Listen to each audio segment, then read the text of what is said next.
Hello friends, स्वागत है आज की इस नए वीडियो में। आज की इस वीडियो में बताएंगे कि अगर आप किसी भी कक्षा जैसे BA, BSc, BCom, MA, MSc, BEd, DElEd, ITI, polytechnic या कोई डिग्री डिप्लोमा कर रहे हैं तो आप अपने मोबाइल से यूपी स्कॉलरशिप का फ्रेश फॉर्म एकदम सही तरीके से कैसे भरेंगे। फ्रेंड्स, इस वीडियो में आपको रजिस्ट्रेशन से लेकर फाइनल प्रिंट तक का फुल प्रोसेस बताने वाले हैं कि कैसे आपको रजिस्ट्रेशन करना है, कैसे आप अपना डिजी लॉकर सत्यापन करना है, कैसे आपको अपना एनपीसीआई सत्यापन करना है। आपको ए टू जेड सारी जानकारी स्टेप बाय स्टेप बताने वाले हैं। तो फ्रेंड्स, अगर आप यूपी स्कॉलरशिप की कोई भी जानकारी सही तरीके से पाना चाहते हैं तो आप हमारे चैनल को सब्सक्राइब जरूर कीजिए। यहाँ से यूपी स्कॉलरशिप की समाज कल्याण विभाग द्वारा जैसे ही कोई नोटिस आती है उसको हम अपने चैनल के माध्यम से आप तक जरूर पहुँचाते हैं। और साथ में ही आप हमारे टेलीग्राम चैनल को भी ज्वाइन कर लीजिए। यहाँ से आपको फास्ट अपडेट देखने को मिल जाएगी। तो चलिए वीडियो शुरू करते हैं। अगर आप कक्षा 9, 10, 11, 12 के स्टूडेंट हैं और आप अपना फ्रेश फॉर्म भरना चाहते हैं तो फॉर्म कैसे भरा जाता है उस वीडियो का लिंक इसके डिस्क्रिप्शन में दे दिया हूँ। आप वहाँ से देखकर अपना फॉर्म भर सकते हैं।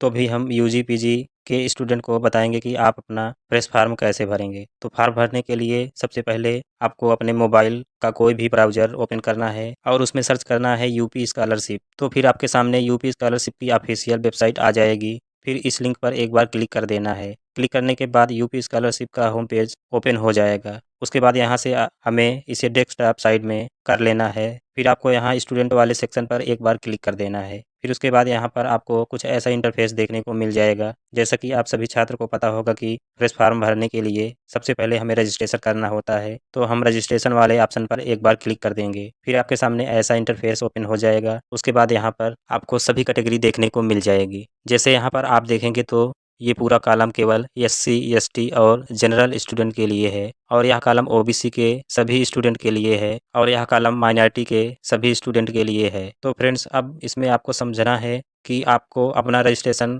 करना कैसे है। मान लीजिए आप यूजी पीजी डिप्लोमा के स्टूडेंट हैं तो आपको यहाँ सभी कैटेगरी में तीसरी लिंक दिख रही होगी जिसमें लिखा है post matric other than intermediate fresh. तो अगर आप एससी, एसटी, जनरल कैटेगरी से आते हैं तो यहाँ पर क्लिक कर देंगे। अगर आप ओबीसी के स्टूडेंट हैं तो यहाँ पर क्लिक कर देंगे। अगर आप मुस्लिम यानी माइनॉरिटी कैटेगरी के स्टूडेंट हैं तो यहाँ पर क्लिक कर देंगे। तो अभी मैं BA first year OBC student का फॉर्म भरने जा रहा हूँ तो ओबीसी कैटेगरी से इस लिंक पर क्लिक कर दूंगा। तो हमारे सामने ऐसा इंटरफेस आ जाएगा। फ्रेंड्स, उसके बाद यहाँ पर देखेंगे तो लिखा है कक्षा 11-12 के अतिरिक्त छात्र छात्राओं के लिए और यहाँ पर कुछ महत्वपूर्ण निर्देश भी देखने को मिल जाएगा। इसको आपको अच्छे से पढ़ लेना है। उसके बाद नंबर 1 पर आपको ज़िला सिलेक्ट करना है। तो आपका विद्यालय जिस भी ज़िले में आता है उसको सिलेक्ट करने के लिए सिलेक्ट वाले ऑप्शन पर क्लिक करके आपका विद्यालय जिस भी ज़िला में होगा उस ज़िला को सिलेक्ट कर लेना है। फिर आपको अगले कॉलम में शिक्षण संस्थान का नाम सिलेक्ट करना है। तो यहाँ पर आप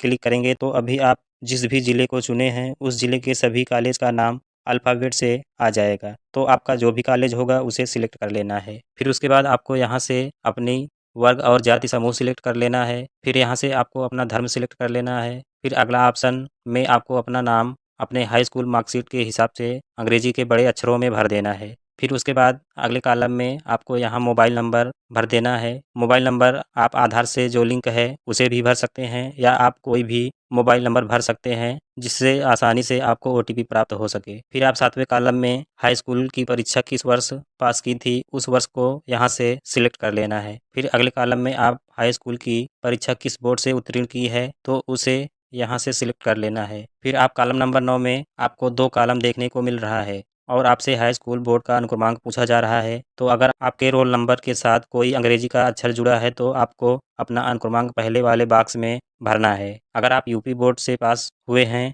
या अन्य किसी बोर्ड से पास हुए हैं और आपका रोल नंबर केवल अंकों में है तो आपको अपना रोल नंबर दूसरे वाले कॉलम में भर देना है। उसके बाद कॉलम नंबर 11 में स्वनिर्मित पासवर्ड डालें। तो आपको स्क्रीन पर कुछ पासवर्ड दिखाई दे रहे हैं। तो आपको कुछ इस तरह से अपना पासवर्ड 6 से 12 अंकों अक्षरों में बना लेना है। फिर वही पासवर्ड आपको 11 नंबर कॉलम में फिर से भर देना है। पासवर्ड भरने के बाद आपको यह कैप्चर कोड यहाँ भर देना है। उसके बाद जनरेट ओटीपी पर क्लिक कर देना है। फिर अभी आपने जो मोबाइल नंबर भरा था उस पर एक 5 अंकों की ओटीपी जाएगी।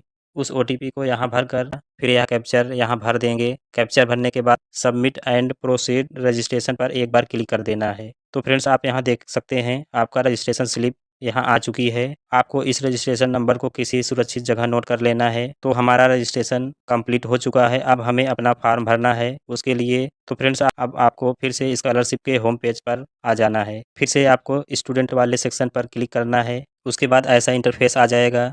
अगर आप मोबाइल से भर रहे हैं तो यहाँ प्रेस वाले ऑप्शन पर 2 सेकंड तक प्रेस किए रहना है। तो आपके सामने व्हाइट पेज आ जाएगा। तो जहाँ तक यह व्हाइट पेज दिख रहा है उसको छोड़कर कहीं भी एक बार टच कर देना है। तो यह हट जाएगा और आपके सामने ऐसा इंटरफेस आ जाएगा। फिर हमें यहाँ तीसरी वाली लिंक यानी post matric other than inter वाले ऑप्शन पर क्लिक कर देना है। फिर ऐसा इंटरफेस आ जाएगा।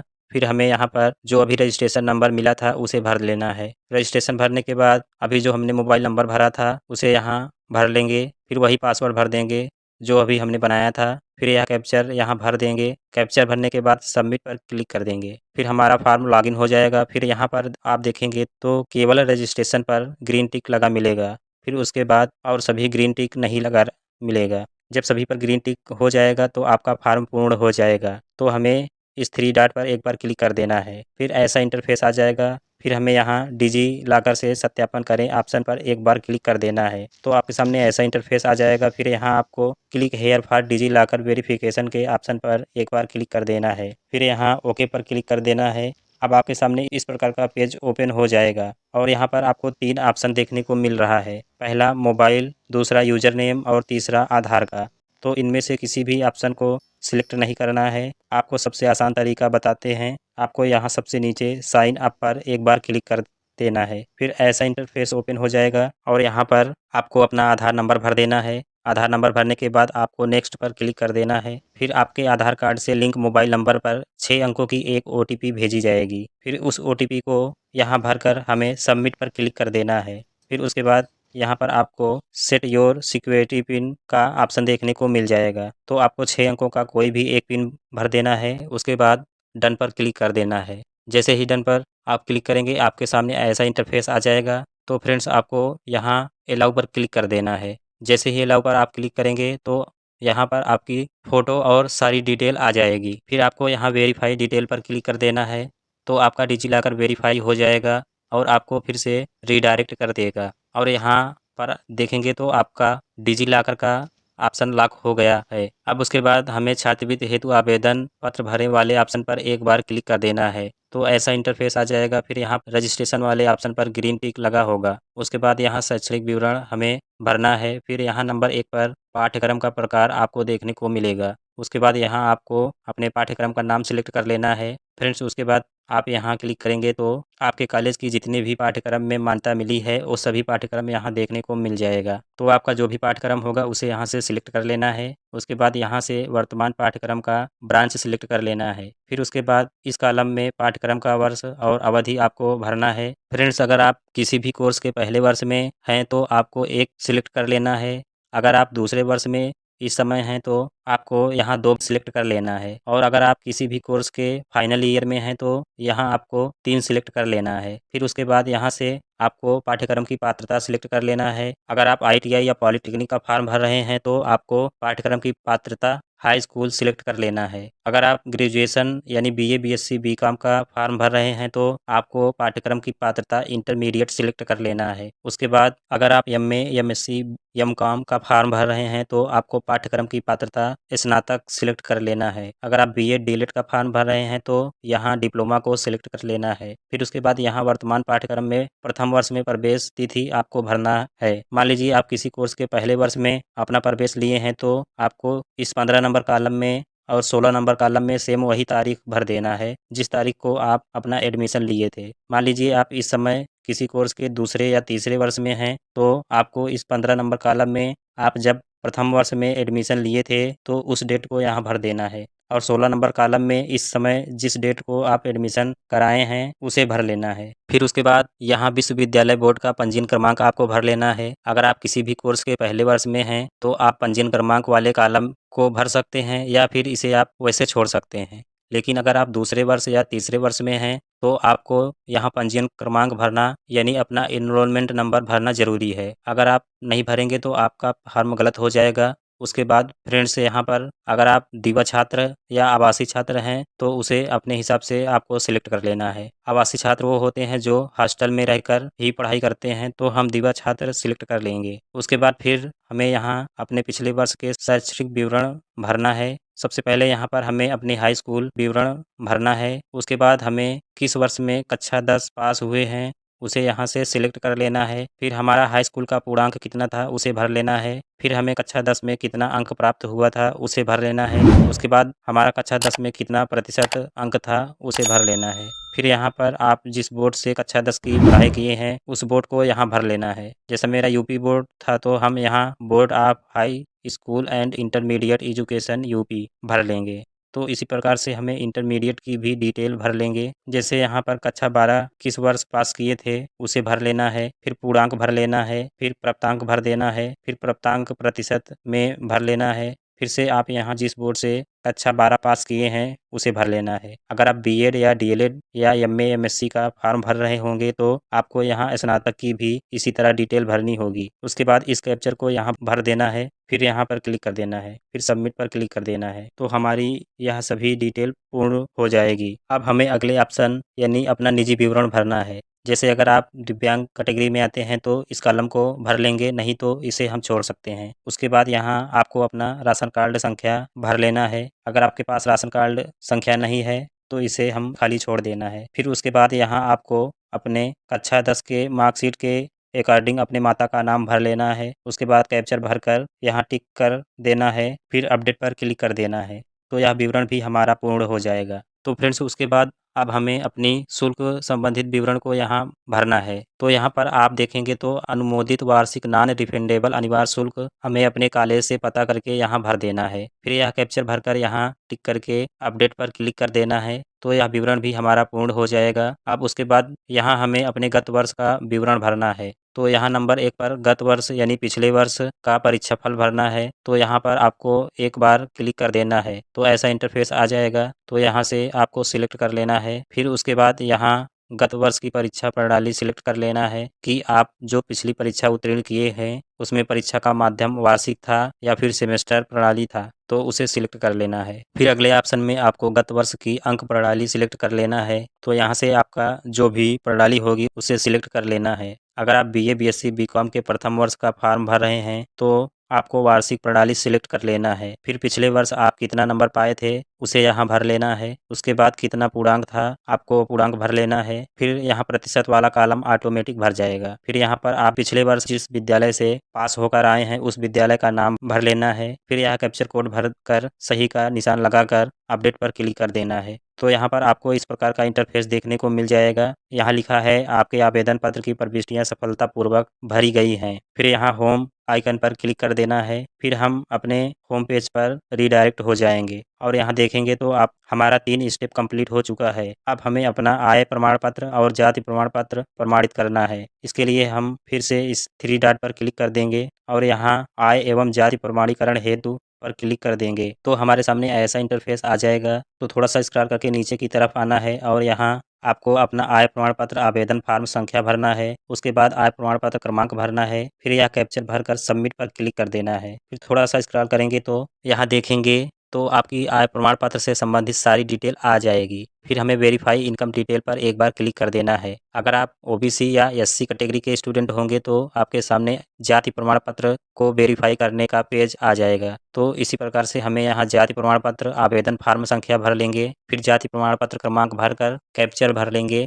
फिर सबमिट पर क्लिक कर देंगे और फिर थोड़ा सा स्क्रॉल करेंगे तो यहाँ आप देखेंगे आपके जाति से संबंधित सभी विवरण आ जाएगा। तो आपको इसे चेक कर लेना है। उसके बाद वेरीफाई कास्ट डिटेल पर क्लिक कर देना है। तो आपका जाति प्रमाण पत्र वेरीफाई हो जाएगा और फिर से हमें इसके होम पेज पर रिडायरेक्ट कर देगा और यहाँ पर देखेंगे तो हमारा इनकम और कास्ट सर्टिफिकेट सत्यापन हो चुका है। अब आपको अपना आधार वेरिफिकेशन करना होगा। इसके लिए फिर से हम इस 3 डॉट पर क्लिक कर देंगे और अपने मोबाइल को थोड़ा रोटेट करेंगे तो यहाँ प्रमाणीकरण हेतु आधार नंबर वाले ऑप्शन पर क्लिक कर देंगे। तो ऐसा इंटरफेस आ जाएगा। थोड़ा स्क्रॉल करेंगे और यहाँ पर देखेंगे तो आपको 2 बॉक्स खाली मिल रहा होगा। तो इन दोनों बॉक्सों में आपको अपना आधार नंबर भर देना है, फिर यहाँ टिक कर देना है। फिर यहाँ कैप्चर कोड को यहाँ भरकर वेरीफाई आधार पर क्लिक कर देना है। उसके बाद आपका आधार वेरीफाई हो जाएगा और यहाँ पर आपके आधार पर भी ग्रीन टिक लग जाएगा। अब उसके बाद आपको अपना एनपीसीआई सत्यापन हेतु ऑप्शन पर एक बार क्लिक कर देना है।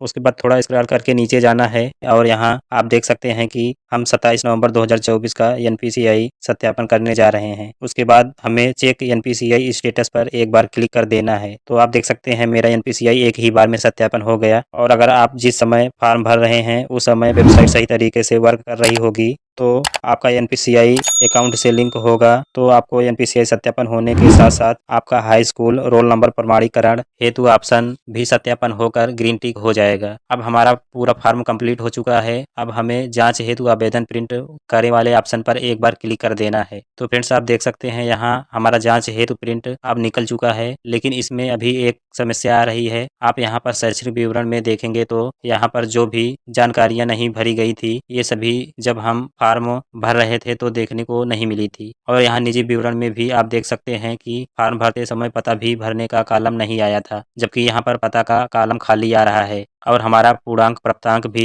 प्रिंट करने पर नहीं आ रहा है, जबकि हमने इसको फॉर्म भरते समय भरा था। तो यह शायद सर्वर की प्रॉब्लम भी हो सकती है, तो आपको परेशान नहीं होना है। आपको फिर से संशोधन कर लेना है। इसके लिए हमें आवेदन पत्र को संशोधित करें ऑप्शन पर क्लिक कर देना है और फिर यह ओपन हो जाएगा और शैक्षणिक वाले ऑप्शन पर क्लिक कर देना है और स्क्रॉल करके थोड़ा नीचे आना है। और अब आप यहाँ देख सकते हैं कॉलम नंबर 11 हमारा भरने से छूट गया है। तो अभी हम बीए का फॉर्म भर रहे हैं तो हमें इसे यस कर लेना है। उसके बाद 13 नंबर कॉलम में हमें नो कर देना है और आपका एडमिशन जिस भी बेस पे हुआ होगा आप अपने अकॉर्डिंग इसे सिलेक्ट कर लेंगे। फिर हमें इस कैप्चर को भरकर सही टिक करके अपडेट पर क्लिक कर देना है। फिर हम निजी वाले ऑप्शन पर क्लिक कर लेंगे तो यहाँ देखेंगे आपका पता भी अभी नहीं भरा गया है, तो आपको अपना पता इस तरीके से यहाँ भर लेना है। अगर आपका पता और पत्र व्यवहार का पता दोनों एक ही है तो आपको सही का टिक कर देना है और यहाँ कैप्चर भरकर टिक करके अपडेट पर क्लिक कर देंगे। और अगर आप अल्पसंख्यक कैटेगरी से